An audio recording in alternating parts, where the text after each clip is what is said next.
कर रहा है जिससे वो दुनिया में अपना दबदबा बढ़ा सके। दुनिया भर के देशों को अलग अलग तरह से चीन अपने जाल में फंसा रहा है, चाहे वो जासूसी का मुद्दा हो या अन्य देशों को कर्ज में डुबोना।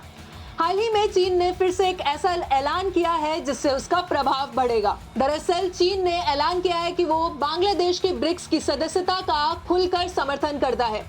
चीन के उप विदेश मंत्री सुन वेइडोंग ने ब्रिक्स में शामिल होने की बांग्लादेश की इच्छा की तारीफ की है। चीन ने ये ऐलान ऐसे समय पर किया है जब बांग्लादेश की प्रधानमंत्री शेख हसीना अगले महीने चीन के दौरे पर जा रही है। यही नहीं, ब्रिक्स देशों के विदेश मंत्रियों की अहम बैठक भी रूस में होने जा रही है। चीन और रूस की कोशिश है कि ब्रिक्स का एक और विस्तार करके उसे पश्चिमी देशों के खिलाफ एक बड़ा मंच बनाया जाए। वहीं भारत को डर सता रहा है कि ब्रिक्स के एक और विस्तार से चीन का प्रभाव काफी ज्यादा बढ़ जाएगा। इसी वजह से भारत चाहता है कि अगले 5 साल तक ब्रिक्स का कोई और विस्तार नहीं हो।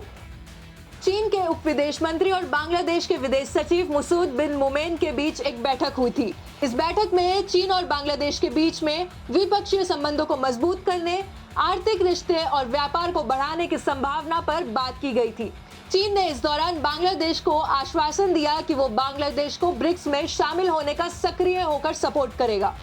बांग्लादेश के विदेश मंत्रालय ने एक बयान जारी करके इसकी जानकारी दी थी। बांग्लादेश चाहता है कि उसे ब्रिक्स में शामिल किया जाए ताकि विकसित देशों के साथ उसके रिश्ते मजबूत हो सके। बांग्लादेश का कहना है कि ब्रिक्स में चीन और भारत दोनों हैं जो उसके सबसे बड़े व्यापारिक साझेदार हैं। अगर उसे सदस्यता मिलती है तो इससे उसका इन देशों के साथ आर्थिक संबंध और बढ़ सकता है।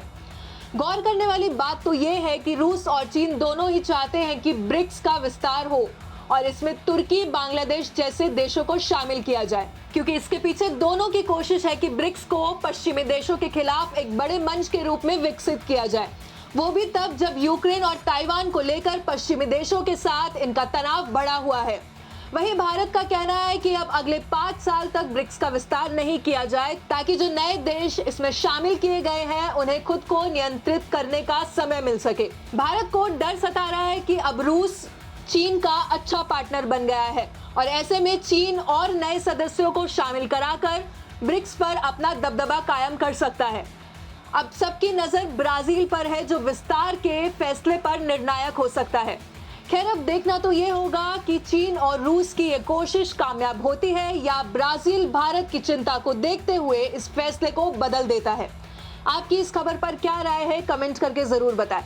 ब्यूरो रिपोर्ट, भारत तक।